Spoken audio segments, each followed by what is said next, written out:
that's true. I'm in a bad mood. You try me now, nigga, that's a bad move. Told your niggas you don't want to run to. But if I pull up, nigga, you gon' run to. Yeah. And that's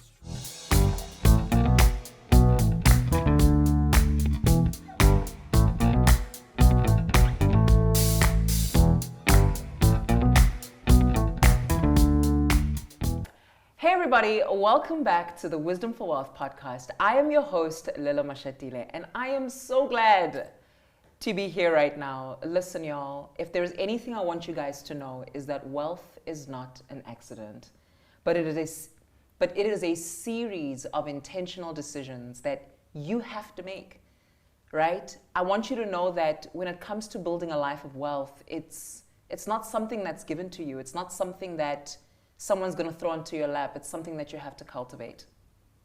But today I want you to know that the cultivation of a wealthy life needs more than just financial wellness. You need more than financial wealth. You actually need to do a lot more work than that, right? There's multiple pillars that you need to look at. You need to look at your relational wealth.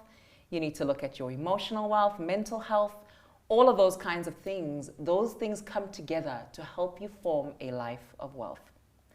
And so today, I have a very special guest, someone that I thoroughly enjoy speaking to. He is a friend of mine. He's somebody that I admire, somebody that I look up to. And I don't think anyone would be more perfect to have this conversation than him, right? So he's an occupational therapist. He's a comrades runner and finisher, right? Underline finisher. He didn't just start, he finished. He is a rap artist, a talented rap artist. Like, if you've listened to my previous podcast, you already know who I'm speaking about. Sum up 2018 in one word. Lessons. Sum up all your lessons in one word. Blessings. I found me a home in many hearts to many mentions.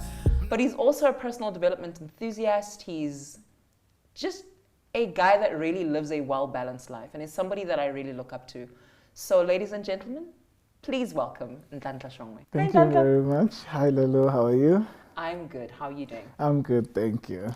I'm so glad to have you here. I'm glad to be here. My first time hearing that you look up to me. Ironically, I look up to you as well. So that's good. That's healthy. Good. That's very healthy. Yeah. That's very, very healthy. Thank you for that. But how have you been? I've been well. Getting back into running. I'm planning currently to go to my second comrades. Come on, somebody. Yeah, so we'll see. It's the down run, so I've the experience at least one time doing the up run. So now I'm gonna go do the down run and see how that goes. And then after that, thinking of doing other things. So there's this charity run thingy that you run from here to Cape Town. Oh wow. So I'm thinking of doing that and then later doing the full Ironman. So it's like 3Ks of swimming, I think, 100 and something of biking, and then a full marathon, all on the same day. Okay, so I need to mention, also very ambitious. Like, he's crazy ambitious, right? Yeah, I often say to you, beast mode. Like when I see your stuff, I'm like, this man is in beast mode continuously. But Nhlanhla, I admire that. Thank you. I admire just the way that you live your life. And I think I couldn't think of a better person to have on a podcast, to be the first guest for this season. I'm honored. Because you don't just talk things, you actually live them. And I think it's refreshing. It's honestly refreshing. But what makes you run? Like, I can't think of an idea that can make me run 85Ks, like seriously. For me, because running in its essence, I started doing that in varsity. Ironically, the first thing that prompted just physical wellness. A very funny story. So this one time, because I've always been like very skinny growing up. So there's this thought I had that because I'm skinny, I'm automatically healthy. I don't know where that came from. But yeah, and so this one time I go to sleep, I was obviously maybe not very unhealthy, but I had this heart problem in the middle of the night. Not very severe, but like I could feel my heart was physically sore. So, I text my dad. I'm like, hey, if I don't see you guys in the morning, he's like, come on, man. You just need exercise. And so then I woke up, started doing a little bit of this and that, did my research. And the more I did it, the less I had of that problem. And then I decided, going back to Res in varsity, I decided to start doing body-based training, like push-ups. And 2 months into it, I did it every day. 2 months into it, I was like, I'm too tired. But I hadn't looked in the mirror. Oh, come on. And then when I did, I was like, wait, I did all of this. And so then from there now, I just committed myself. But I realized something too, is that it helped me out with like stressful times back in varsity. But I think even more than that, it helped me discover pieces of myself that I wouldn't have known otherwise. I mean, I pushed myself academically, tried to improve relationships, but the thing about running, it's me versus me. And it's because part of what happens is that when you're under pressure, a lot of your insecurities come up. And so in running, what I've discovered for myself personally is that when I push to what I think is my limit, I tend to be under pressure, pain, whatever the case may be, and my internal insecurities come up. The voices of, you're not good enough, what's wrong, why did you think you... And that's where the battle begins for me. So then I started figuring, hey, when that voice comes out and I have a healthy conversation with it, don't just dismiss it or tell it you're wrong. Start to negotiate with it, become friends with it by telling myself, okay, maybe I'm not good enough yet, but what if I could run to the next pole? And then I do that, then the voice kind of keeps quiet and goes like, maybe another pole, let's see. And me and this insecurity voice, let's say, starts getting excited about how further I can go. And then with enough runs, personally, the voice becomes a cheerleader instead of because now it's the same voice that comes and goes, the last time you're able to go this far, why is this impossible? So I was kind of turning myself from the biggest doubter of self to the biggest cheerleader. And I've been able to do that through running. Because, I mean, when you're out there suffering, whether you have money or not, whether you have whatever or not, it's literally you versus you. Come on. And that's it. So that's the conviction. So throughout doing something as crazy as the Comrades, didn't do the best time and whatnot, but for me, it's always a personal journey. Throughout the whole thing, I had this one saying that I remembered. I actually have a picture of it at my place. It's kind of like a meditation. It constantly reminds me that, pain is inevitable. And I don't do that in a very negative way, like, oh, life is horrible. It's just a reminder that, hey, difficult times are on their way in as much as I'm having fun and I fully immerse myself in that. The not so great times are coming just as much as the great times are coming. So it's a more balanced perspective.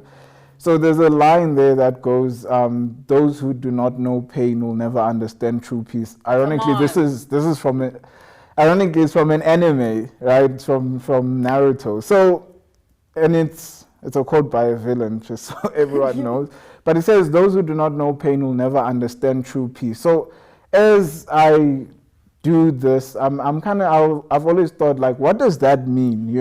Tongue in cheek, it sounds cheesy, but I was like, and I found other quotes that kind of supported one of the other ones. Maybe it's not verbatim, but it's like, the man who, experiences true peace is the man who's war ready. If you're not prepared for war, the price you pay is anxiety. Yeah. Because you're forever anticipating. Because also you're not ready. But if you know you're ready, peace is afforded to you. Yeah. It's like difficult times are coming, but I'm constantly preparing to be strong enough to manage it, and that brings you peace. So I pushed through because I was like, well, if I can't manage this pain, let's say in the moment, how will I feel about myself later, knowing that I had this opportunity? And for me, during the Comrades, I had flew at the starting line, sore muscles, joints, and the breathing wasn't what it's supposed to. So I gave myself the chance to at least be on the starting line and experience it and go as far as I could. But something happens when you place yourself in very uncomfortable situations. And the thing is, not in a self-hatred sort of like perspective where it's like, you're an idiot, go do it. It's like, okay, I'll go as far as I can. I'll take care of myself even throughout. And just that, I don't know, like hardcore gentleness, if that makes sense. Not being a masochist. But still being reasonably stern, because if you don't do that, you'll never do anything. At least I know that about myself. Like, let's start here, guys. Who starts a podcast and already they are in the podcast? like Nhlanhla came ready. I think you came prepared. I love it. But that's brilliant, you know. And the one thing that comes to mind as you're speaking about the pressure and coming against the pressure and how the insecurities come up is really, I've been hearing this a lot, and I don't know where it comes from, but I've been hearing like pressure is a privilege. Pressure is a privilege. Pressure is a privilege. And I think if we treat pressure like a friend, we will recognize the gifts that it can give. It can give to us, right? And so I love the fact that you speak to the idea of befriending the voice within, right? Where it's almost like it keeps telling me I'm not good enough, but what if I try to persuade it instead of fighting against the voice and like acting like I can't hear it? It's like, that's a bad idea.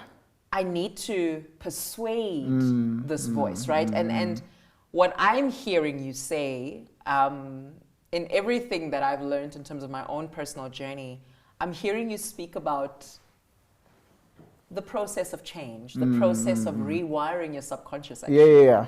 That's what I'm hearing you say. And you know, to me, I'm probably cheating because I've had multiple conversations with you, so it sounds very familiar, like in that way. But I love how you position that, because it's really how do I change my own relationship with myself? Right? How I speak to myself, how I manage myself, especially when I'm under pressure. And something else then about being under pressure is that sometimes we assume that just because I'm under pressure, it means I'm doing the wrong thing. But sometimes that pressure is an invitation to say, no, challenge yourself a little further. Right? Keep coming and let's see what happens. And eventually, whatever felt daunting begins to feel a lot more doable. And like, and that's what you're looking for, exactly. right? The doable. And then all of a sudden you realize that the voice was only telling you what it thought. Now it's like, you can tell a different story. It was giving you basically the same old information that you might have been exposed to in a very undoable, seemingly situation back way then.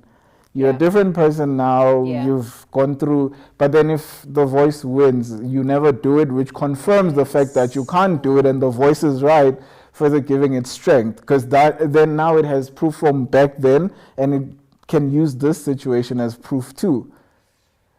And so that's hectic. But you know what, Nhlanhla, before we even go straight into the depths of the pool of this conversation, I want to start off with a bit of some icebreakers, right?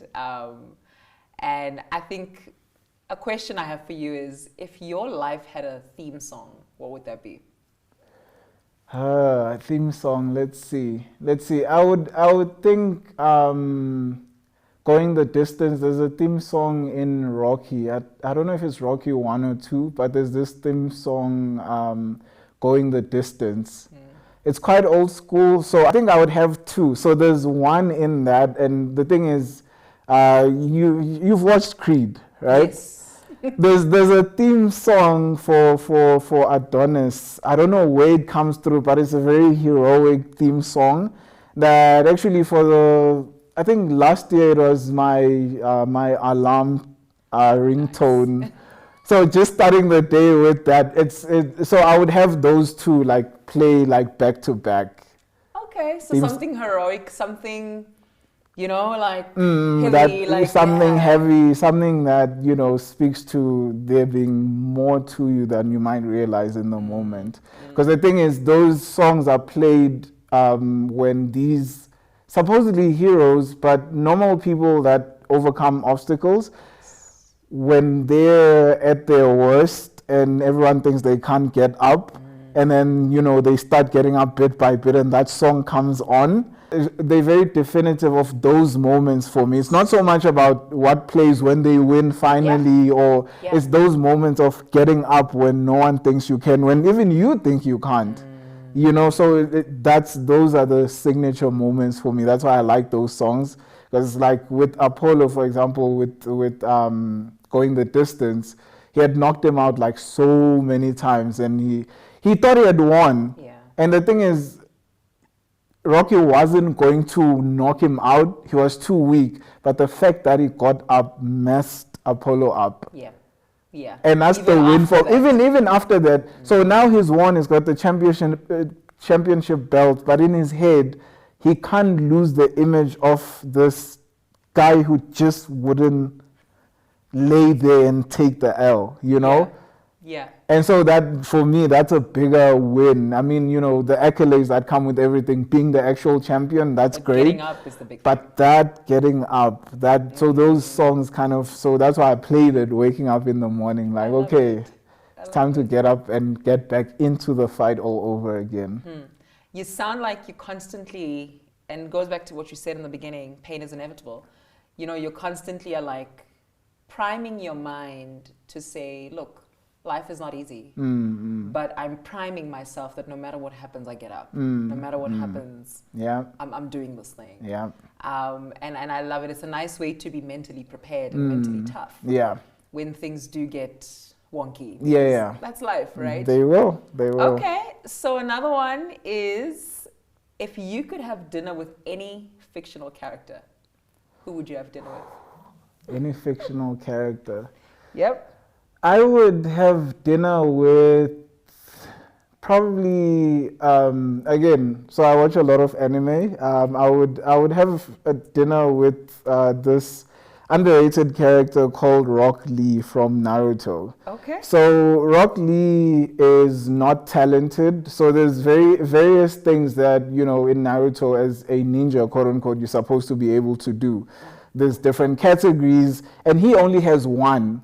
And it's the very basic, like, physical ability. So you need to be able to do other things, and you might inherit some of it. He's inherited nothing. Oh, wow. He's the first person in his family to try and be a ninja. Like, he's got nothing. And so what he does is he doubles down on his weakness. You know how usually it's like, oh, double down on your strengths? He does the opposite.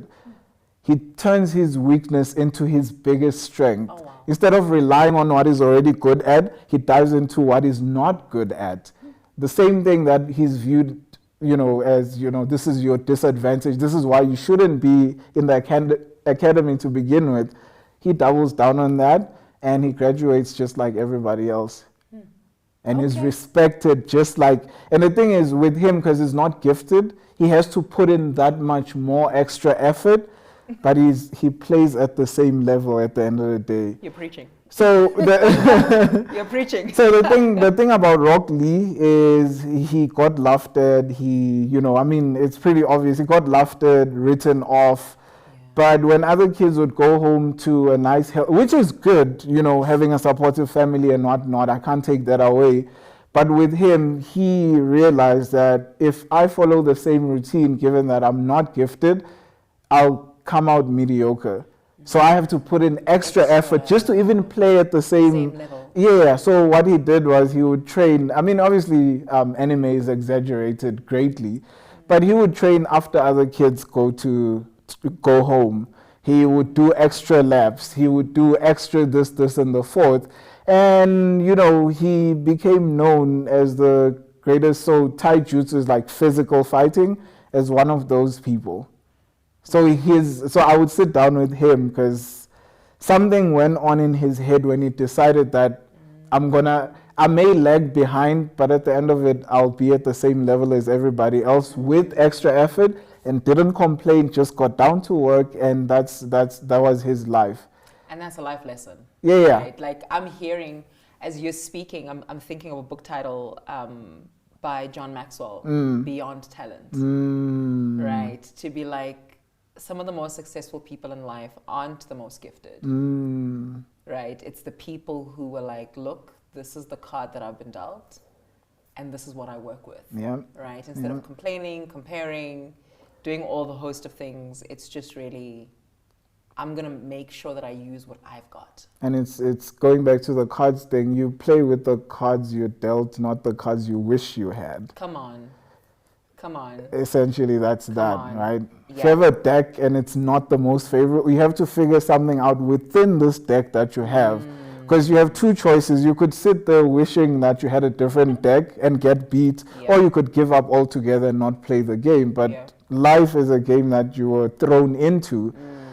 Backing out, you could do that in various ways, but then that doesn't play in your favor either. So you kind of have to figure out, okay, I have this. How do I use this to get the thing that might give me advantage? Absolutely. Absolutely. Yeah. Leverage. Leverage, yeah. Last question. If you had a time machine, would you go back and fix your mistakes of the past, or would you go and see your future? So I would go back to the past, but not to fix mistakes. What I would do in the past is reassure myself, even within difficulty. Come on. Learn that self-reassurance. Such a that therapist. So I wouldn't, because the thing about my future self is, I think if I knew what the future really looked like in the long term, the exact points that I'd go through, I think it would ruin it for me. Yeah. So I wouldn't want that for those reasons. I think I'm already on the path to a more or less plausible future. Yeah. So I like to see what happens, how it unfolds, right? So I wouldn't want to ruin that. But I'd go back in the past and just reassure myself. And essentially, I mean, I'm such a therapist. A lot of the therapy is around healing the inner child. And what that means is everything or most things that you didn't get given, let's say comfort and reassurance, as an adult, a lot of the healing comes from being able to reassure your inner child in that sense. So essentially, I'd be a therapist to my younger self as a cheat code, that's what I'm doing, right? And so it's going back, but to fix some of the perceptions that turned out wrong, that would still be affecting my life in a negative way, and going, okay, you're in a difficult situation. You're going through difficulty because it's a universal experience. It's got nothing to do with exactly in the sense that it's not personal. Yes. Everybody goes. Just because you don't see other people's hard times doesn't mean they don't go through them. No, hardly does anyone advertise, the most horrible times, unless they're trying to garner empathy. Yeah. Or maybe as part of a greater story. I respect that. But hardly does anyone go, you know what, for the past 3 days I haven't been able to sleep. They rather tell the opposite story. Yeah. And so it's that kind of thing where I'd go back and say, hey, look, young man, everyone's going through difficulty. And that's not invalidating that you are in difficulty yourself, but it's a universal experience. Yeah. It's almost soothing yourself through the hard times. Practical example with that. So I almost, ironically, didn't even go to the starting line of the comrades because of the flu. Because all the research I did the night prior was saying, don't. But I wanted to give myself a chance to at least be on the starting line. So when it was time to get up, I was still kind of debating, right? But being who I am now, being in the position, knowing what I know, I was like, at least I'll give myself, I can't just write myself off immediately. So what I did was, coming back to that soothing point, was I came to the starting line and I had heard 2 or 3 more other people coughing. But they were at the starting line. Just knowing I wasn't alone, that's soothing, right? I was like, wait, what if I had stayed in bed and my reason was because I have flu? I'm hearing other people cough, but they're here, they're getting ready. So it made me not essentially a special case.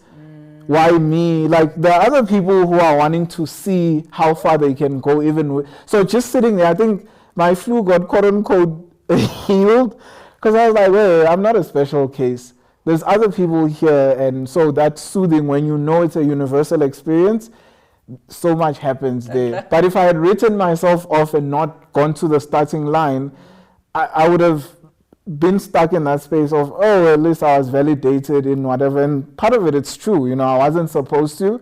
But knowing that I was struggling amongst other people who were struggling but looking for a way forward, just sitting there, I actually stood there, heard somebody cough like around me, and I was like, well, let's see how far we can go. And I almost completely forgot that I had flu. That is so deep. That is so deep, like anything else you say. Yeah. Right? It's not a surprise. That is so deep because I'm hearing you say, and you know, we often hear people say this, but you're putting it in action to be like, one of the first things when it comes to healing is receiving validation. And that's why therapy is so effective. Yeah. It's because you walk into a therapist's office and the person validates your experience. Yeah, like And it's they real. say to him, and they say to you, look, this does happen, right? And the whole idea of not being a special case, because sometimes the reason why we feel hurt is because we thought it was unique to us. Like, it hurts even more because you're just like, why am I why singled me? out? And that's why a lot of people feel Exactly. like when they go through trauma or anything, it's like, but why me? It's like, it's just me. So is there something wrong with me? So the Intrinsically, personalization, intrinsically, right? So being able to look at it like, no, it's actually, let's normalize this thing a little bit for you to realize that, oh, it's actually not personal. It's not because there's something intrinsically wrong with me, but it's just because it happens. Oh, okay. Yeah. It makes it a lot more palatable. Yeah. Okay, so trust Nhlanhla to take an icebreaker and turn it into something as deep, okay?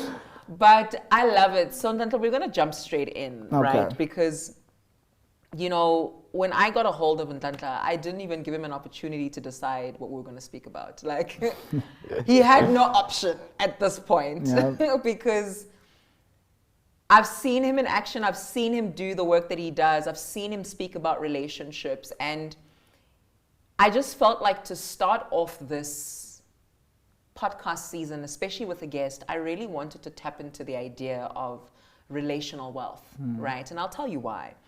It's because for a long time, I've been piecing together the relationship between financial health and emotional health, right? And for me, it's like, well, most financial issues are actually emotional issues. And I get it. I think it's really true. I've validated it. I've seen it. But I had to sit and ask myself to be like, but what is a solution? Right? Yeah. Because if people are broken emotionally, they were broken in the context of relationships. Right? Like, some of our greatest heartache and some of our greatest joys, I think, will come into our lives in the form of relationships. Yes. Right? And I was like thinking to myself, fundamentally, we are just relational beings. Like, there's a lot of things that happen in our lives that are just purely relational. That's true. Right? And I just felt like you can have all the money in the world, you can have everything, but if you don't have relational health, I think there's a problem there. Yeah. I think there's a problem there. Relational wealth. So I think a lot of us are struggling financially, we're struggling physically, we're struggling in so many areas of our lives because relationally we are poor. Yeah. Right? So I don't want people to think about poverty as just a financial topic. You can be relationally poor, you can be emotionally poor, you can be mentally poor. But I think there's such a huge thing when it comes to relationships. And dare I say, I feel like the solution to the financial emotional relationship is in relational wealth. I feel like if people will get that right, if people will pursue relational wealth and really take care of that area of their lives, there's so many other areas of their lives that are going to do well. Yeah. You know, I was thinking, even when we're born as children, we're born into relationship, and also you're born as a result of a relationship, right? So relationships are just that essence of who we are, how we come into the world. And I've never seen anything take people out like relationships. I've never seen anything destroy people's potential like relationships. But at the same time, I've never seen anything make people's lives so amazing as relationships. And so I've seen you in action. I've seen you teach on relationships, dating. I was like, you know what? I need to have a conversation with Nhlanhla about this. So I want to know from you, when you hear the word relational, when you hear the words relational wealth, what do you think of? I think for me it would speak to a nice, ideally a nice balance, right, in relationships. The ability to, let's say, sacrifice appropriately, right, while gaining more or less a healthy amount from the sacrifice. Because that's the whole thing with relationships, right? If you say, for example, look at Cain and Abel, their relationship with God, sacrifice, right? And that's what we do in everyday relationships, right? You kind of plant into the future within a relationship, and what will happen inevitably is that you gain as you give if you're doing it carefully, let's say, right, with all these things that we're going to speak about. And so relational health for me would be having various relationships that speaks to different parts of you, because no single relationship can give you everything. And that's what tends to be wrong when we go into romantic relationships, for example, when we expect that one person to be everything. Oh, come on. That can't happen. No single person or relationship is capable, and they shouldn't, right? That's too much responsibility. And so then various relationships, right? And so that would speak to cultivating romantic relationship, cultivating relationships with family, and then there's friends, and then there's colleagues, if you can manage that, right? Because all of them speak to different parts of you. And so then finding that nice balance where you don't have, let's speak numbers wise, right? So many people that it's overwhelming and you don't know who's who, but also not having so little people that you put so much responsibility on them to take care of you, that's spread out. So that it's a balance and it's a practice. So I think just having that to help with everything else, because like you said, everything is everything, right? And especially relationships, they tend to sip into everything else. So I think that nice balance. I love that. I love how you're speaking to the whole idea of you don't just need one, you need multiple. And one thing I've noticed with people that are really wealthy, really happy, they've got great relationships. Yeah. And they don't need to have 1 million of them, but they've got really strong relationships, that just really help them move forward. I look at people who are millionaires, billionaires, a lot of them, it's because of relationships. And I'm like, okay, so there's a relationship between how much money you make and who's in your life, right? It's like, let's stick around. I might just be making lots of money because of Nhlanhla. let's keep this going. I love that, Nhlanhla. But why are relationships so hard for people?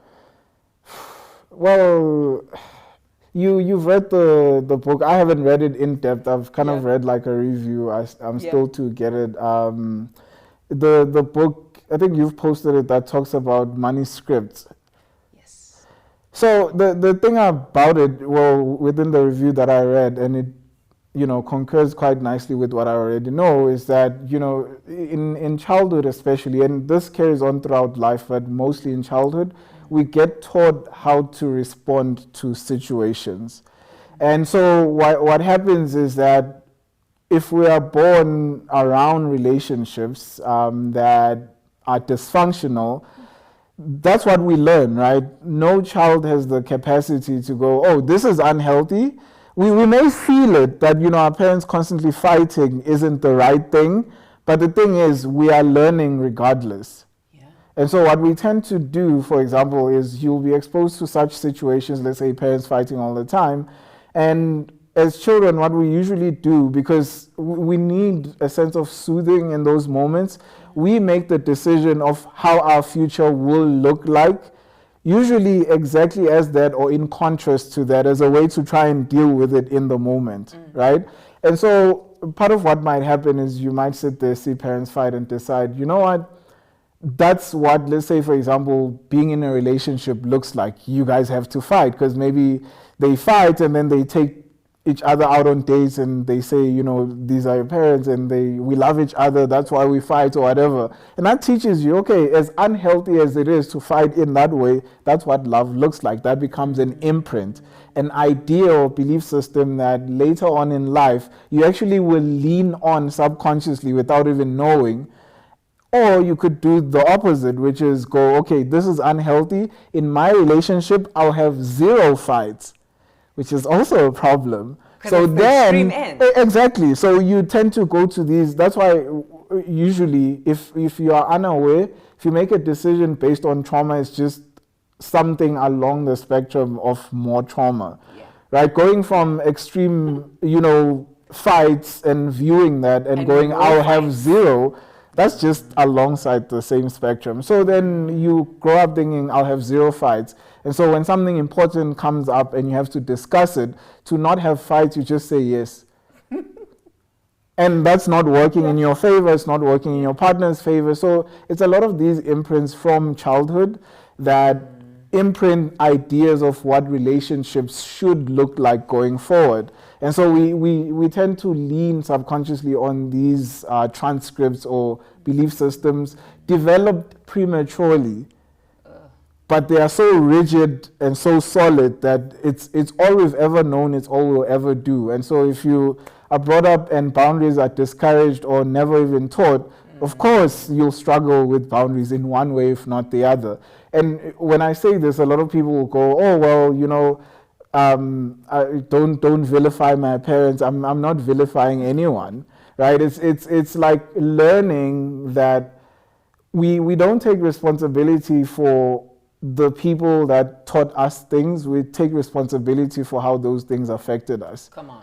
And so what that may mean, in other words, is that I'm not saying, you know, go vilify your parents, hate them, whatever. Realize that what happens if they're not taught and they don't essentially maybe reach out to therapy or learn something new, chances are they're going to teach you exactly what they know, and that's going to, you know, not do you the greatest favors. And if you take the same route of not taking responsibility in that sense, you become them. Yeah, you pass it on. And then you influence the next person who's in your care to go down that same route, and then it just continues like that. And so then it's these belief systems that we lean on, again, that were developed prematurely with very little evidence, and so, but that's where we go back to. Yeah. And that's why, like I was saying, a lot of therapy goes through healing the inner child, because that inner child has all those ideas usually that generate the responses that you're seeing now. The discomfort with having a conversation where, you know, somebody's disrespecting you.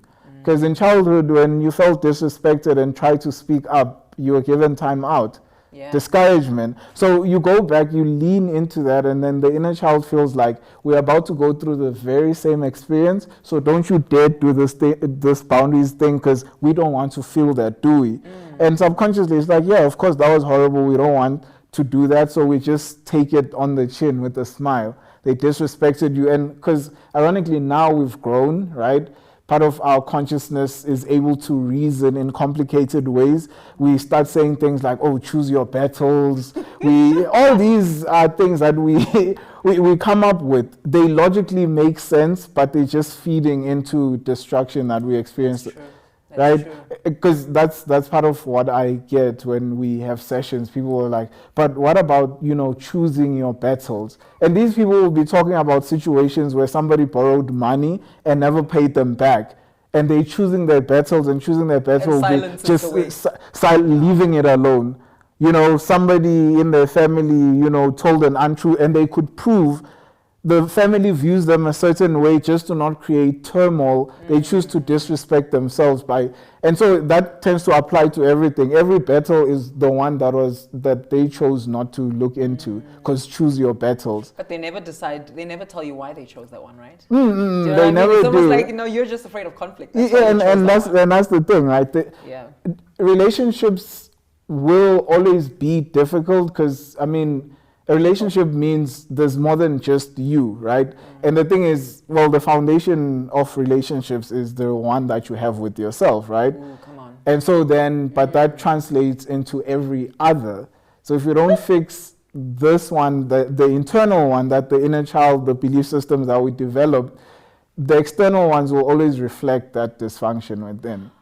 Okay. And Okay. Want to say something?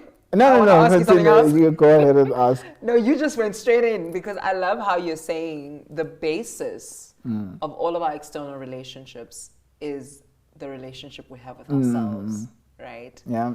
And it's almost like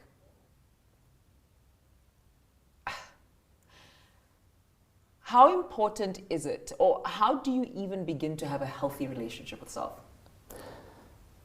Key point I would say, realize that you do have a relationship. That sounds very basic, but but a lot of people walk around not knowing that that relationship exists and that it's the foundation. So it's like, let's say for example, somebody that doesn't have knowledge or awareness enough to know that, let's say, their finances are not in place, they're not going to seek help. That's true. Even though that's basic, but true. that has to happen first, right? That's the basic awareness. Yeah, Starts there. It starts there. Without that, nothing happens. So realizing that you do have a relationship with yourself, and that, because what we do when we don't realize that, because we know to some degree that we are needing to influence maybe other relationships and whatnot, but what we do is we confuse control versus influence, right? The control aspect should be us applying that to ourselves almost exclusively, and then influencing relationships outside of ourselves. Because control means I want this cup here and I've done that. I'm in control of that. Influence might be asking somebody in the studio, can you please move they decide whether they want to do that or not. I can influence the direction of that action, but I'm not ultimately in control. Control means I'm doing it myself. And so then that should be directed more towards self. But what we do when we don't have a good relationship with ourselves, we do the opposite. We leave the influence part this way, and the control is on the other relationships. They'd better do that, because if they don't, I feel insecure. So we control the outcome. And there's various ways that we do this. We could do this through being controlling in conflict, or being quiet and passive aggressive. Yeah, passive aggressive, or just being outright passive. Because part of what will happen with passive people is that they won't realize that they're not the good people that they claim to be, which is a sore spot, right? Which is a sore spot because, again, these rational justifications, and maybe part of the belief system that maybe in childhood you are viewed as good if you didn't stand up for yourself. And standing up for yourself doesn't mean become aggressive 100%. and tell everybody off. It's just like, I actually don't like this. How about we do something else? You negotiate instead of being hostile or just giving in. But if that wasn't reinforced, usually what will happen, and if you don't heal as you grow up, is that will be you for the rest of your life, right? Jeez, eh? That you're just like, it's either or. It's either I control or I just give in. Like the middle ground has elements of both, right? And it's called negotiation, right? Yes. Where you're not going to give in for their sake or control them for your sake or let them get their way but make them pay later. It's just like, I genuinely don't want to do this, but I value this relationship. How about we do something else that includes my interests and yours? And you can always find that, but you have to look for it. Sure. I love that. So you're saying to me that relational wealth truly begins with us having a better relationship with ourselves. Yeah. Right? Yeah. But there's something else I want to ask you, because you keep speaking about childhood and how the imprints of our childhood. And I think as a therapist, you're a person who understands this well. Talk to us a little about attachment styles. Alrighty. The pain point. So is it the pain point? It is in my own estimation. And the thing is, what tends to happen is that these things that we see, like the inability to face up to conflict, not having boundaries, even though an attachment style is not really a diagnosis. But what tends to happen, or how I view it, is like it is the disease, quote unquote, and all those other things tend to be symptoms of this disease. Hold on, wait. You're schooling me here. So Yeah? take it easy. So you're saying, so we've been speaking about relational wealth, and you're saying, okay, cool, get to know yourself, all of this kind of stuff. Is the fundamental issues we're having with relationships rooted in our attachment styles? Yeah. Is that Yeah. So I've got the right question. Yeah. Okay. So, cool. and then because, I mean, the attachment speaks to your whole set of belief systems in that topic, right? Okay. If you believe that conflict is wrong, what will be the symptoms of that? Right? You'll be passive, you'll be aggressive, you'll be passive aggressive, and all these things in between. All those things are symptoms of the belief system that you were given in childhood. Right? So then what, because even though it's literally, well, figuratively to some degree, the same thing, but at the core of it is like, what are the imprints that you were given that, you know, love looks like fighting, or love looks like avoiding each other and then feeling heightened sense of emotions and then getting back together, making out, and then splitting. Like, if that's your imprint, that's what you're going to do. And you look for people that will afford you that, and you'll find people like that attractive because, well, that's what you, it's like, say for example, if part of the attachment style theory is that if you're anxious, for example, you tend to, it's not only anxious people, but it tends to be predominant in those. Yeah. You tend to, at a subconscious level, look for somebody to save, right? Yeah. And the thing is, you might not see it immediately when you see a person, but there might be something, usually something about them that registers at a subconscious level that you're like, I could actually save this aspect of their lives. And then so the attraction comes from there, that you were taught that you have to save somebody to be loved, because maybe in childhood you grew up with maybe a parent who, you know, abused alcohol or drugs, and you were the one to put them to sleep, make sure that you soothe them, and, you know, you listen to all their problems and whatever the case may be. And so then those are the moments when you actually felt connected and loved by them, when they dumped on you, right? And so then that becomes an imprint. For me to be loved, I have to sacrifice myself. And I have to save people. So you see somebody that, you know, is attractive, whatnot, but there's a huge element of them needing, or you perceiving that as you could save them, hook, line, and sinker, right? we in.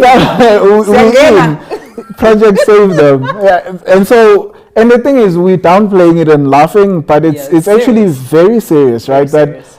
And then the thing is, part of what we might see is that you go into the relationship, you try to save the person, and the thing is, once the project is done, if you do get that, then there's nothing to save. Your imprint is love comes through saving. When there's no longer anything to save, attraction tends to die. Very straightforward things, but when you, because it's like knowing something and experiencing it tend to be, you know, two different experiences, right? It's like, I know the comrades is going to be difficult, but being in the comrades and going through the difficulty is very different, right? So it might be tongue in cheek, but that's what happens, right? If we can figure out your attachment style, say for example, I can already kind of tell what other habits or these symptoms you and if you give me your symptoms, I can already kind of tell your attachment style, right? If I sit with you and you tell me in my relationship, this is what happens, you know, this is this, and I ask you a few key questions, I can already assume what it might be, because then I'm seeing the symptoms of the belief system that you were given. Sure. So you're saying we're getting our attachment styles from our earliest source of relationships, right? Fundamentally, because they tend to change as we grow. Okay, so they can change. They can change through you actively engaging the attachment style and going through therapy of some sort, or just experiencing more trauma. Like, let's say you grow up as an anxious person, and that's your attachment style, being anxiously preoccupied. And then you become so anxiously preoccupied in romantic relationships for so long, and it burns you out. And at some point you realize this is actually not working. What you might tend to do is switch and be the opposite, where no one messes with you. Like, your boundaries are so rigid that, you know, it's like you either do what I want or not. This is because now the imprint has gone from I used to allow everything and this is how my life turned out, to going to now I'll allow nothing. But you end up getting the same thing from just two different approaches. Because I mean, if it's dysfunction, this kind of dysfunction and that kind of dysfunction are all dysfunction. And so then it can change in that way. Or if you proactively engage and go, okay, I'm anxious, what are some of the symptoms or things or belief systems that underlie that, and start attacking that, what you might start to see is that you, instead of going in opposites or going passive aggressive, is that you start developing your boundaries, right? And you become more secure, because that's what we're trying to do. So basically we have anxious attachment, we have avoidant attachment, and then before you go there, and I want you to go there, for the person who's not like you and I, we have lots of mental health, relational health, emotional health conversations. Give them a simple definition of what an attachment style is. So the simplest definition is, and I think it's been given in the conversation that we've had, it's basically the belief systems that you've been given with regards to what love looks like at a basic level. I like that. Right? Let's so our ideas around what love is, what love looks like, true, and how we've learned to attach ourselves in relationships. We get them from our childhood. Okay. What does bonding look like, right? What does bonding look like, right? For some people, I must punch you physically. For some people, I must get punched physically to know that I'm loved. Exactly. So if that's the imprint, then it speaks to the attachment style. Like, how do you form that? And it's more so like, if I say your attachment style, what I mean is, how were you taught love looks like, and what sort of way will you be attaching emotionally to the next person? It's not like how we attach to each other, it's my attachment. So it's how I'm going to attach myself to the next person.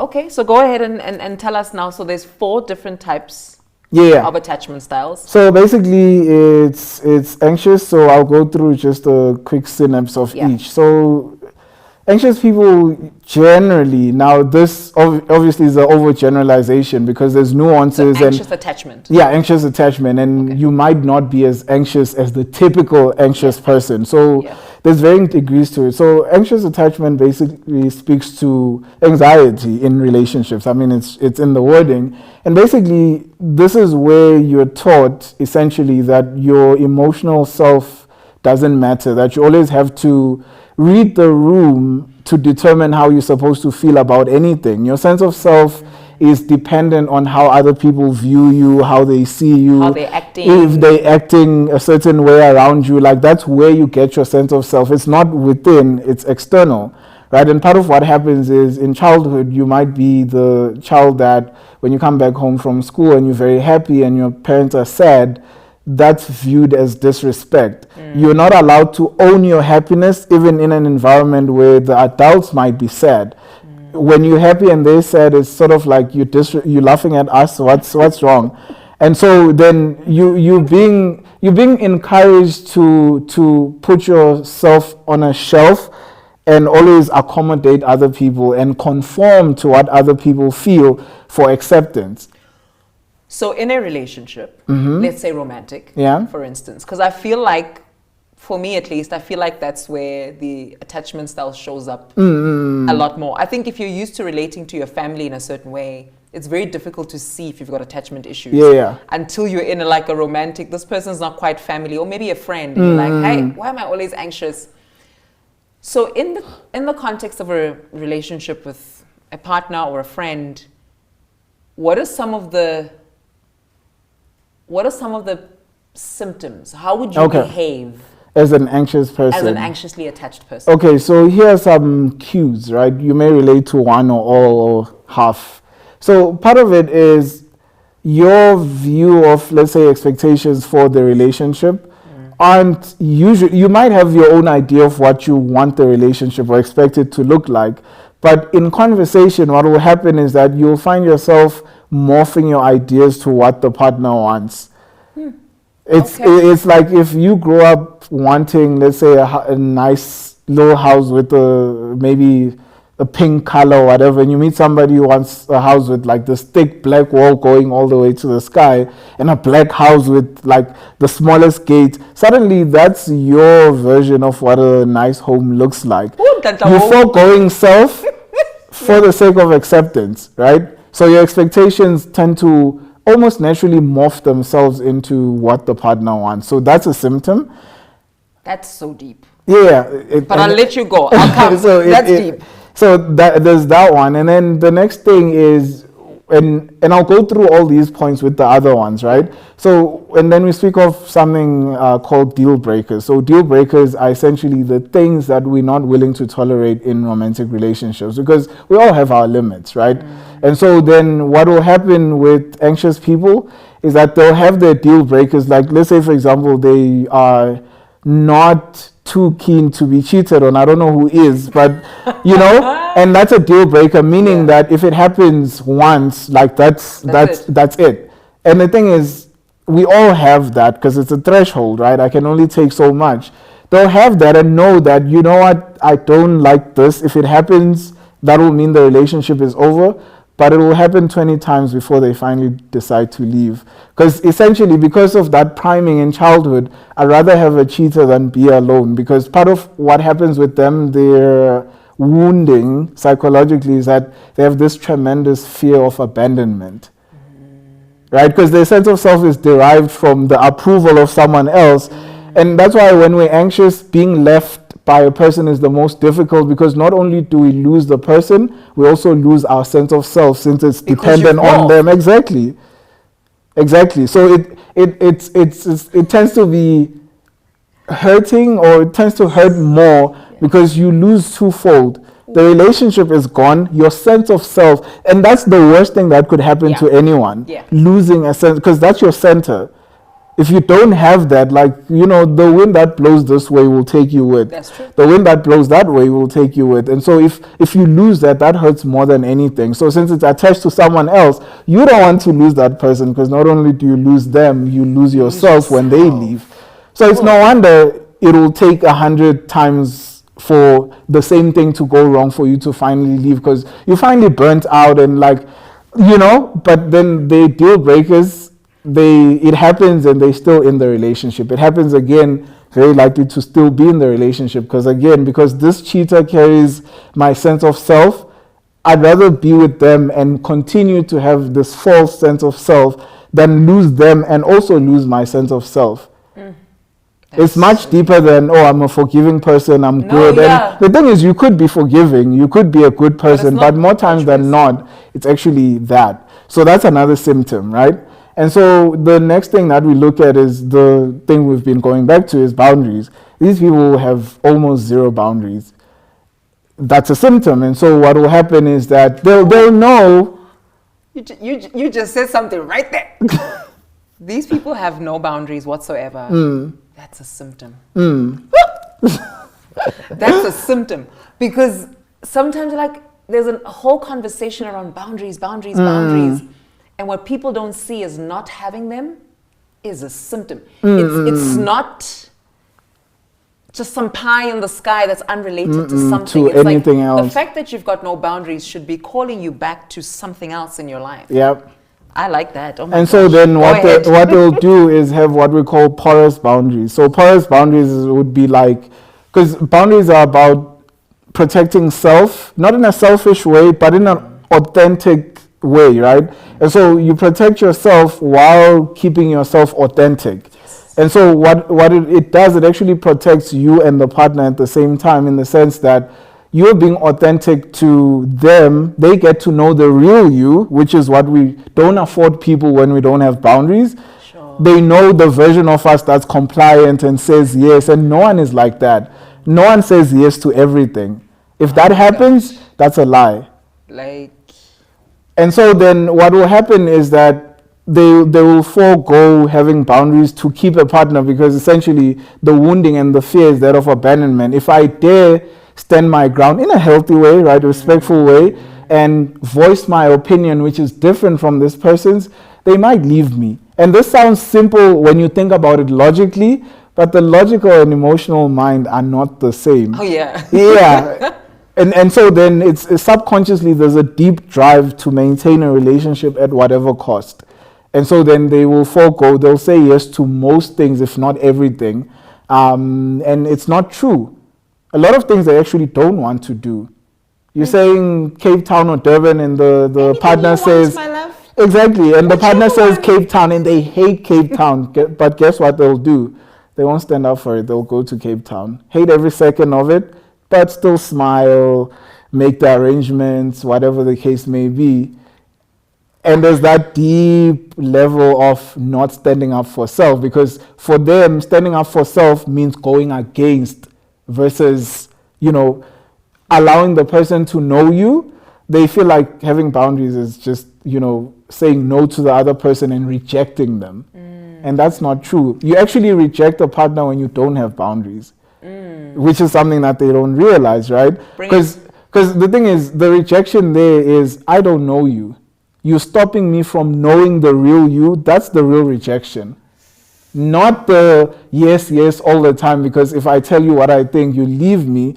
The rejection is, I'm not going to tell you who I am. I'm rejecting you. But they don't see it that way. You're so messed up. You're so messed up sometimes. I'm just like, the things that you say. I love that. Yeah. Oh my gosh, that's so strong. Would you say, and we'll do the other attachment styles, would you say that the core wound of an anxiously attached person is abandonment, rejection? Definitely. Because I'm hearing that, because you're saying this person is fundamentally afraid of abandonment and rejection. So I'm thinking, sometimes to be anxiously attached, and I don't want to paint a broad brush because I'm not a psychologist and I don't know everything about it, but it's almost like you're saying to me, if you do find yourself anxiously attached or struggling with these symptoms, because sometimes we don't know that it's an attachment issue. We just know when you describe the symptoms, we know we've got them. Could it be a way to almost point us in the direction to say, check for an abandonment wound, check for a rejection wound? If this is how you show up Chances in are, your relationships, you could have a history of abandonment or rejection. So these are pointers, I'm right? learning, y'all. I'm learning more about attachment styles. Like, this is deep. And so then we move on from that and we might speak about conflict, right? The most conflict avoidant people generally are the anxious people, because if I say no in a conflict or tell you something that's different from what you want, you might leave me at a deep level. That's not what I want. So I would rather forego being my authentic self and actually saying, you know what, it's actually not a good time to purchase a car because the kids have schooling and whatnot. We're okay with our old car. But because in the grand scheme of things, you might leave me, and we're not even aware of this consciously, right? That's the thing. There's something else driving the gears underneath all of that. It's just like, it's the most horrible decision. But you know what? I love you. I am a good person. I am a good partner. Let's do it. I'll please you. And so here's something that's interesting about being anxious and in communication, being passive, is that when we're passive, we get to be praised a lot, which further encourages the behavior. Oh, you're a godsend. You're a good person. What would I be without you? And all those things are just encouraging a certain form of manipulation. Because if I can suck you dry and make you feel good about it, that opens leeway for me to keep sucking you dry. Absolutely. And that's it, right? Absolutely. And so then if my view of being a good person is giving till I have nothing for me, then who doesn't want to be a good person? Because remember, with these people, their sense of worth comes from what other people think. So if you think I'm a good person through giving to you and never reserving anything for me, I'll keep doing that. And so then they get praise, but the praise is just a form of manipulation to some degree. And so because you'll find that, let's say we go with the whole notion of pure-heartedness, it's like you wouldn't sacrifice yourself for somebody else. And this is not because sacrifice will always be part of the picture, but you don't set yourself on fire so that everyone else around you has a warm place. Yeah. Right? Yeah. You try and find wood with everyone else, and then all of you can be warm. Yeah. So then what they'll do is they'll get praised, right? And so if we say pure-hearted person, one of the things with being anxious is that we constantly have to lie to maintain relationships. Yeah. And the thing is, there's no pure-hearted person who continually lies. But that's the praising that we get, right? And that's the thing. It's very difficult to hear, but if we don't have these conversations that are difficult to hear, we'll not attack the difficult stuff that's already standing in the way of a lot of our progress. But Nhlanhla, hold on. Not only do anxious attached people lie to other people, they lie to themselves.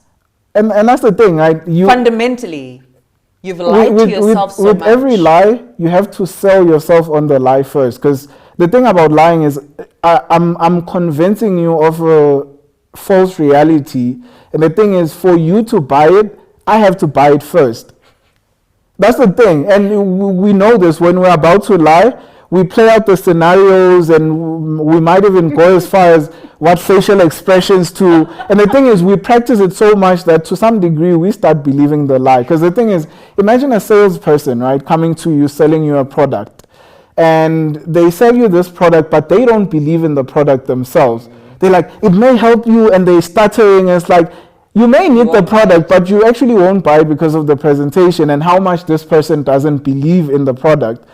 But the thing is, if they believe in the product, you might not need it. If they believe in it, you might find yourself actually buying it just from the presentation and how much they're convinced it's actually needed in your life.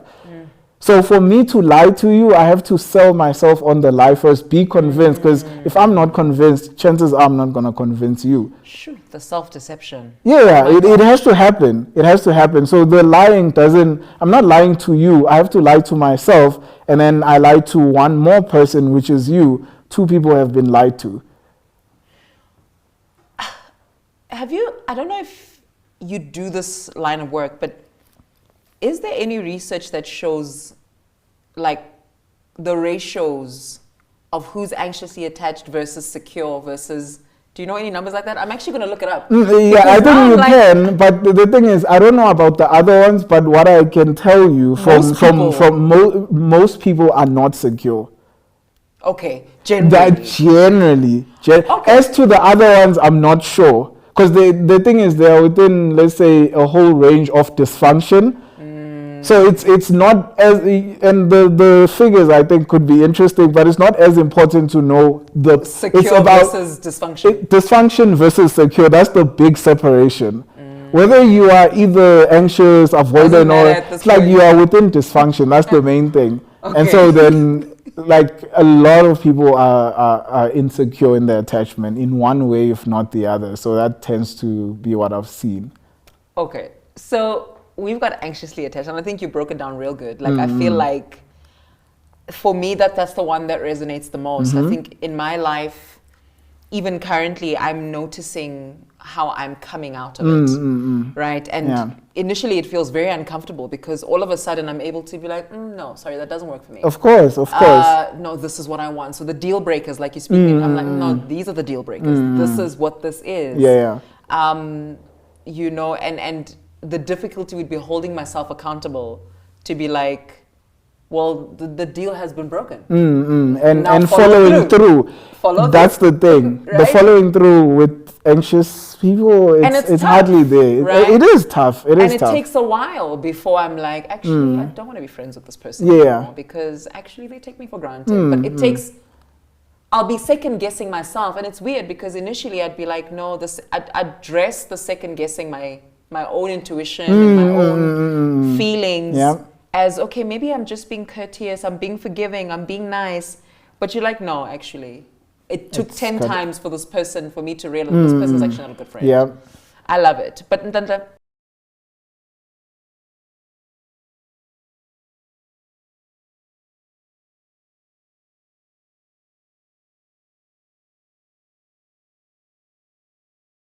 the next attachment style. So there's anxious attachment. Avoidant. Okay, right? avoidant. Okay. Any things we need to look out for avoidant people?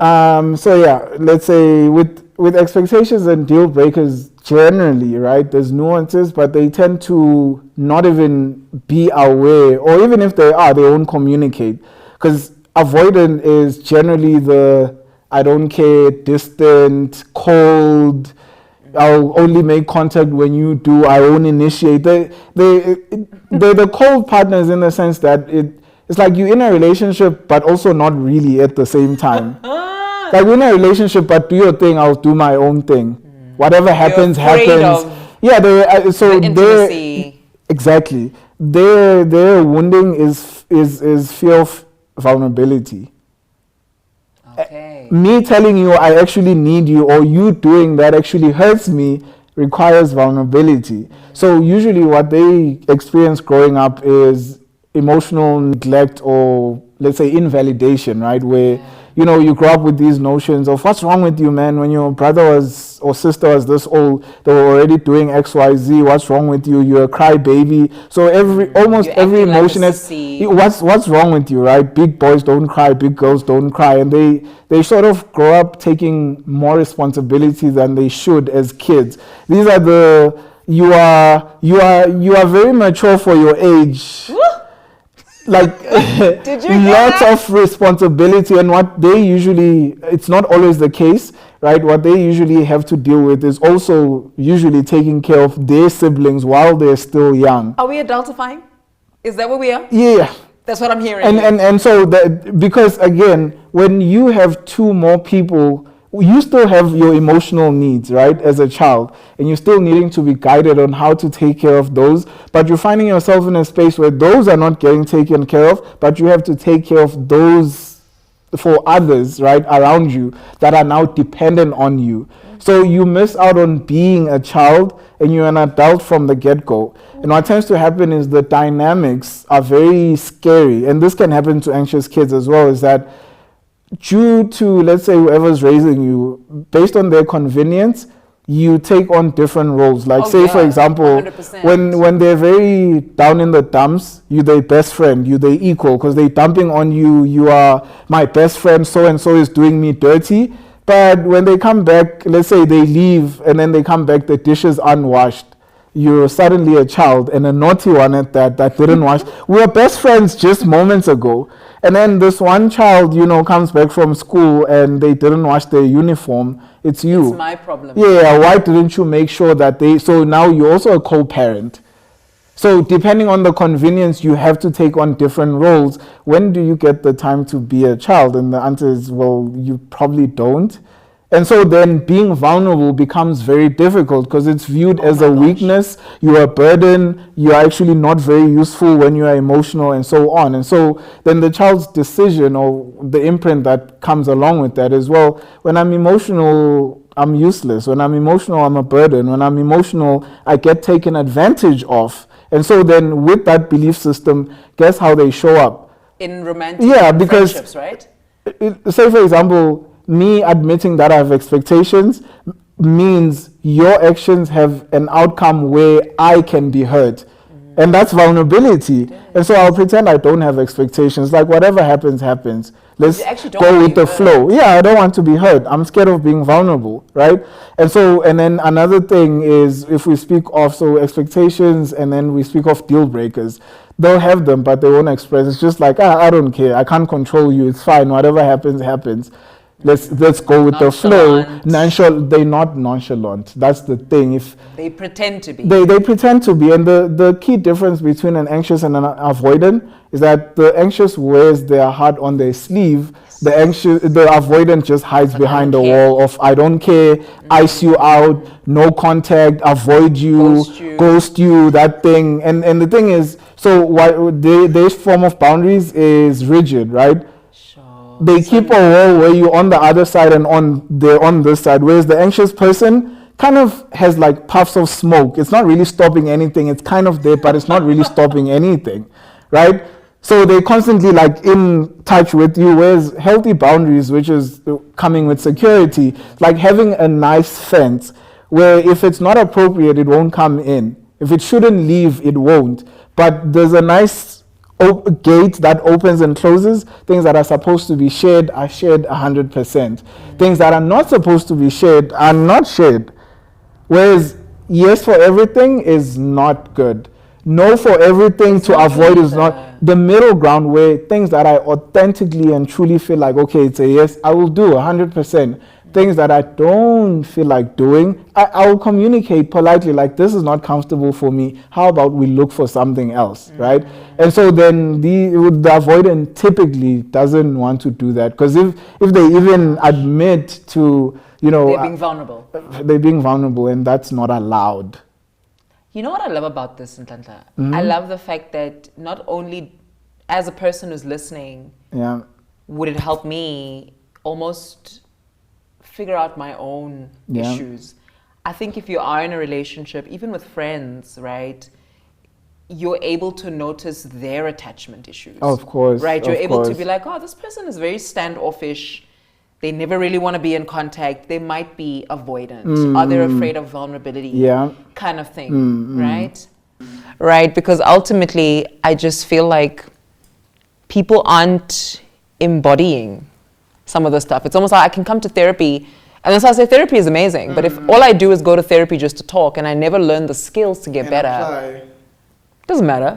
I'm just paying you money, but I'm not getting better. That's the thing, because we've all heard the saying, knowledge is power, and I think it's the knowledge you apply.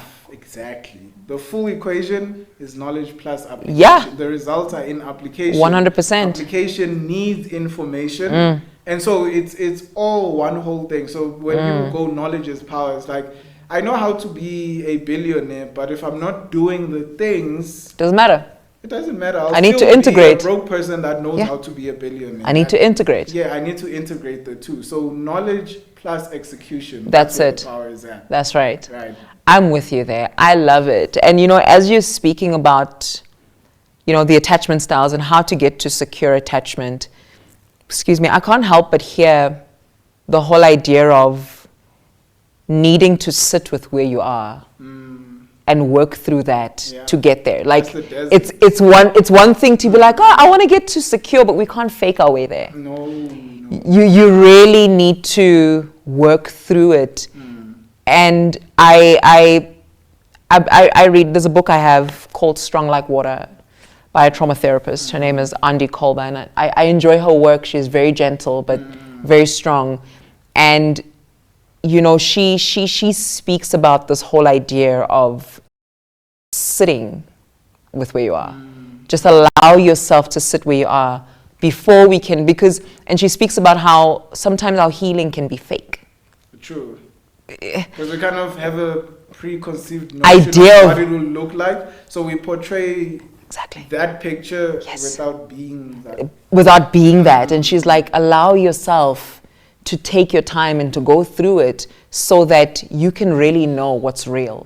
You can really integrate healing into your life to be like, okay, I'm really healed from that. Not to say triggers won't show up now and again, but it's almost like sometimes if I go to therapy for 2 years, I almost expect myself to, no, I need to act like this. Now I know how to act. That's why everybody's like, I'm healing. No, you're acting. It's almost like allow yourself, integrate whatever's going on within that therapy room or whatever, that counseling session, into who you are. And sometimes it takes a while. So I find myself going back, coming back, attachment, okay, cool, coming back. And I see little by little, it's like, that's gone. Okay, but here we're still growing. Okay, cool, but we're getting better. And it's like you're oscillating between two different things, but eventually I find myself looking and I'm like, okay, I'm proud of you. You've done an amazing job. And you should. Thanks for showing up for you, girl. It makes it worth it. It does. Yeah. It does. If you don't do that, part of what you're doing is you are essentially a failure who has more to moan about. Exactly. That's essentially exactly. You have to go, okay, I used to not be able to set boundaries. It's very uncomfortable now, even when I do it. Yeah. But I've done it 3 times versus 0. Yeah. That's something. That's a huge. lot, actually. That's huge. That's huge. That's Still huge. feels uncomfortable. I'm not sure what the future holds with this new me that sets boundaries and whatnot. And the woke me. Yeah, the woke me. I haven't had the most positive experiences. But again, everything costs. If you don't have boundaries, there's a cost. Exactly. If you have boundaries, there's a cost. Thing is, what is sold to us is when we don't have boundaries, we get immediately rewarded, but we suffer in the long term. If So you pay in installments. Exactly. But when we have boundaries, we suffer now, but in the long term, there's that freedom we spoke about. Desert first, then promised land. We usually want, if it's the right thing, promised land first and never desert. And it's not true. So we have an easy, hard thing, right? Like easy now, and difficult later. Difficult But we later. tell ourselves the notion that the difficulty will never happen because I feel good now. It's deception. It is. It's deception. Nhlanhla, you are amazing. Okay, so thank you so much, Nhlanhla. You're such a gem. Thank you so much. And I you really, appreciate really that. Yeah. have so much to say, and I honestly could go on and on and on. And I probably will. It's not the first time you're coming. It's not the last time. We're gonna keep, this is the relation is gonna create money, don't worry. But I think just to wrap up, do you have a book recommendation that you'd love to give to our community to help them, either in this area of their lives or just something that inspires you that you'd like to share with them? So I think in relation to relationships specifically, and very specifically romantic relationships, helps in others as well. There's a very short and tiny book titled Relationships, ironically. It's by the School of Life. So you can only buy it online. There's, just Google search School of Life, go into the website and search for this tiny book called Relationships. Very thin, very small, but quite profound. And I think for people who may be struggling in relationships, that's a great start, right? To start, because it brings a lot of insights into challenging our common beliefs about relationships and what they should look like. And so when I read it earlier on, one of the things, and I'll share this, that I had a very wrong preconception of is, say for example, when you're in a relationship, I used to think, being an anxious person, that loyalty meant never finding someone else outside of the relationship interesting. So the book challenged that. The book challenged that, and to a point where I realized actually it's not so much about lack of, because that's the thing. How you found that person was because you constantly are attracted, but it's what you do when that happens. That's the separator. So then it helps all these basic belief systems that we just disregard and just feel like, oh, that's great. That a lot of them aren't.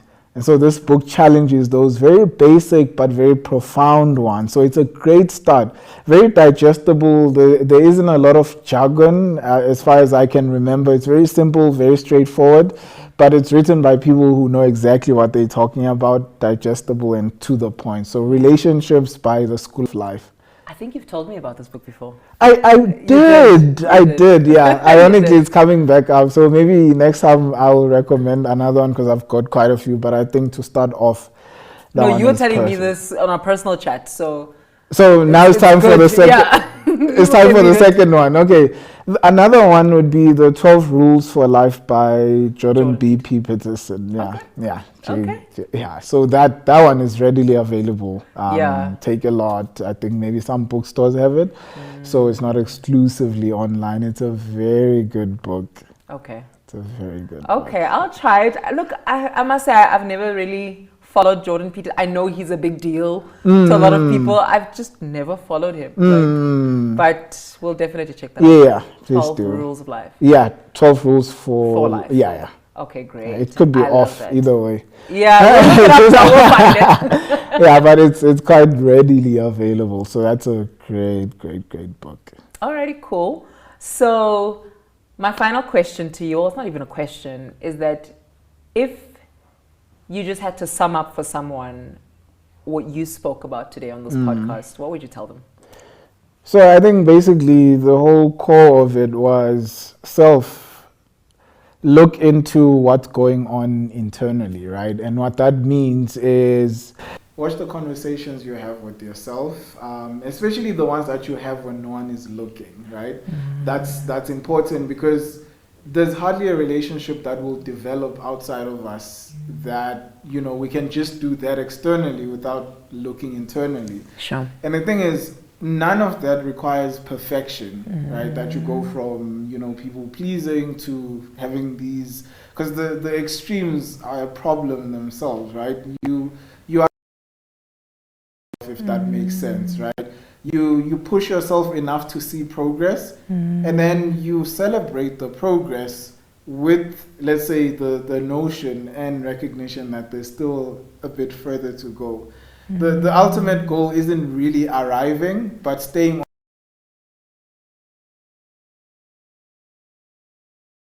And then so it's like, if you look at it, it's like, ideally we'd like to be secure, right? Yeah. And so the ideal is generally the thing that will forever go towards. Yeah. And that means the work has to continue. Amen.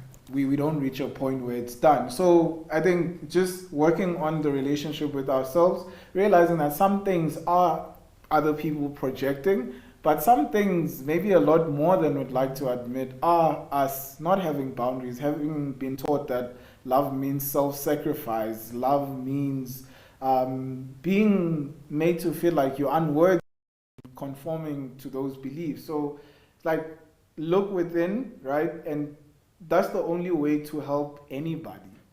Because again, we hear things like these and we feel like, okay, I know so and so that could benefit from, like, why can't you be the first benefactor? Come on. You know? And so then we self. And the thing is, it is difficult. It is. It is difficult. You'll work, and the thing is, because it's personal work, we don't have metrics for measuring.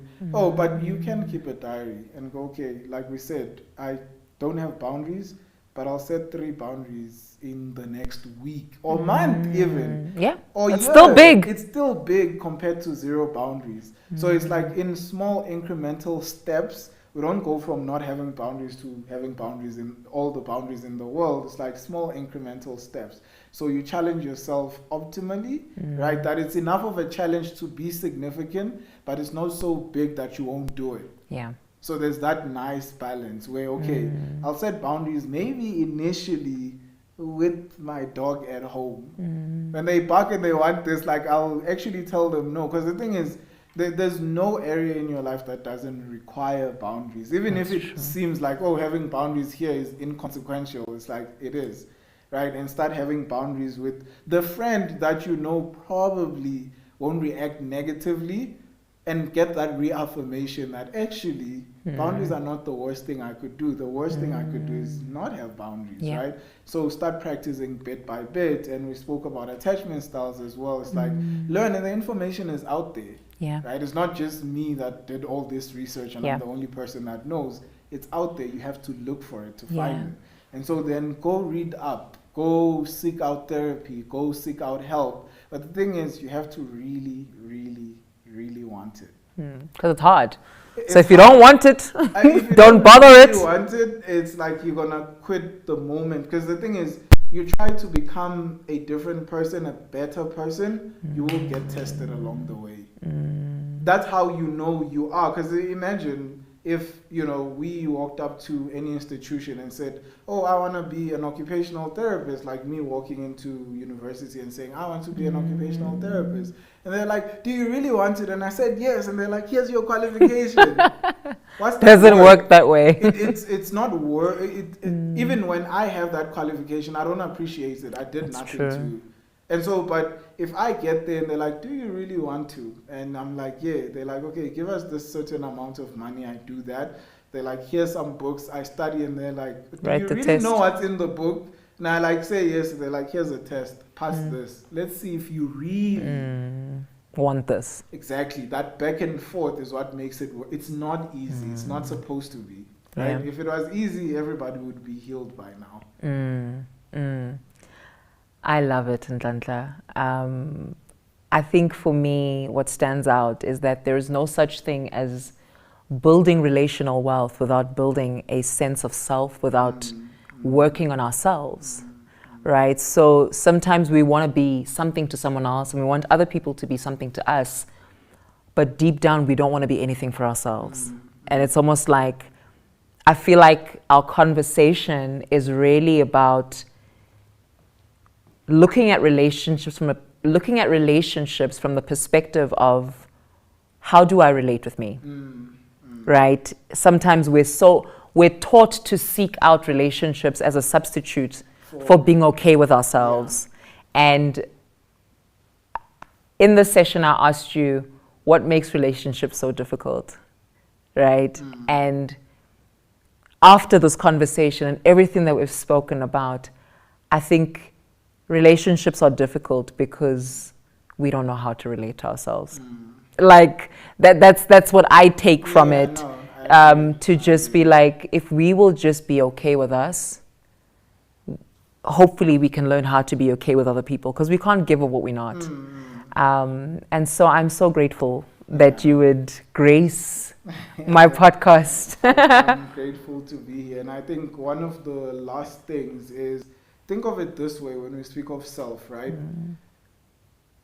Who have you lived with every second of your waking and sleeping hours? Like the person that's always there, it is you. And if you can't treat yourself with kindness, how dare you claim to be kind to others? You are with this person whose faults you've been there to see, triumphs, literally everything. Yet you can't treat that person who you know so much about with care. Because the thing is, you become more of what you practice.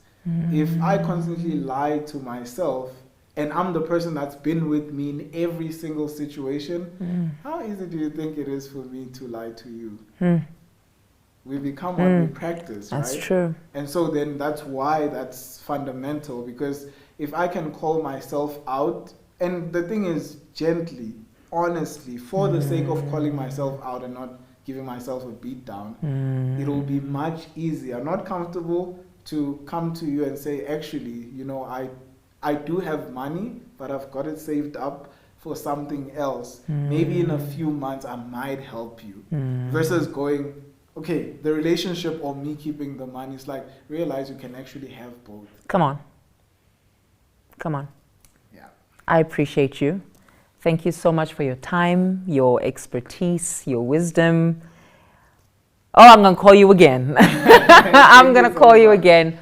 So, ladies, gents, I hope that this has been as helpful, as enlightening, as transformative for you as it has been for me. I know that this is not one of those episodes that you're going to listen to just one time and be done with. I hope that this is a space that you come back to and you listen again, and you just listen again, and you take in the recommendations that Nhlanhla's given you regarding the books, regarding how to practice getting to secure attachment, right? How to practice loving yourself well and showing yourself kindness and compassion.